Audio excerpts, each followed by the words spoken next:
I'm Barry Trammell, and no matter how hard you look, you can't find a reason to pick Connecticut in the Fiesta Bowl. And this may not be the fiasco bowl that it has been for the Sooners the last few times they've been there. From the Opupco Studios in Oklahoma City, you're watching the Press Row. I'm Jenny Carlson. Barry, UConn looks like a totally overmatched team. Is there any reason to think that that isn't the case? I'm afraid not. It looks like it to me. Here's the deal. The Sooners have lost 5 straight BCS bowl games.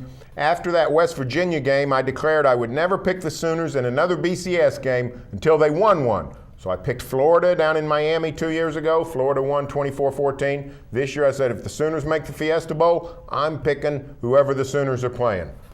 And then they drew Connecticut. Sorry, I have to do away with my commitment. I've got to pick Oklahoma. I see nothing Connecticut can do to beat Oklahoma. It's a horrible matchup for the Huskies just on a strategy basis. I mean, this is an Oklahoma offense built around the pass. This is not a lineup and just run it down your throat Oklahoma team, which they've had in the past. That's the kind of team Connecticut could stand up to pretty well. But the Connecticut's, they don't play great pass defense. They haven't seen highly sophisticated passing attacks. I think the Sooners could really roll UConn. You say 34-19. I actually have OU winning by a bigger margin, 38-17 is my prediction for this game. Yeah, I think Oklahoma is going to go in there, and I think they're going to take care of business. You know, in some of these other BCS games, obviously the national championship games aside, I think there have been, some things that have worked against them. Obviously the Boise State game. Everybody was talking about how much better Oklahoma was. You know, this is a David Goliath sort of thing.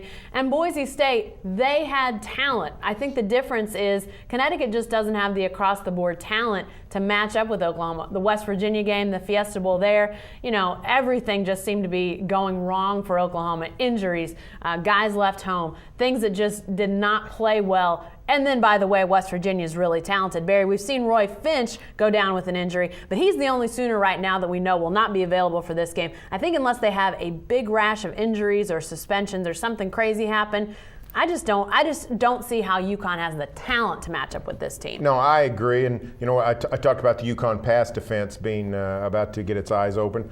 The UConn offense, the Huskies don't throw the ball well. This is a sort of a rudimentary offense. They run with got the great All-American tailback and then run very well, but Connecticut doesn't throw well. And what did we see the last time the Sooners played an offense that didn't throw well? We saw them dominate Nebraska, shut out the Huskers in the second half. I like the Sooners on both sides of the ball. It's a matchup nightmare for Connecticut. Yeah, and I think that the thing is Connecticut, this is a great story. I mean, this is a great feel-good story about Connecticut. It wasn't so long ago they were playing in the Yankee Conference, playing against teams that are not Division I, and now here they are in a BCS Bowl against Oklahoma, a team that's one of the most storied in college football. So this is just on the, sort of Cinderella aspect of things, fantastic. I mean, it's a great story about where UConn has come, but Barry, first time Cinderella's going to the ball, I'm not sure this one ends quite so magically for her. Hey, stay with the best coverage team anywhere at newsok.com and every day in the Oklahoma.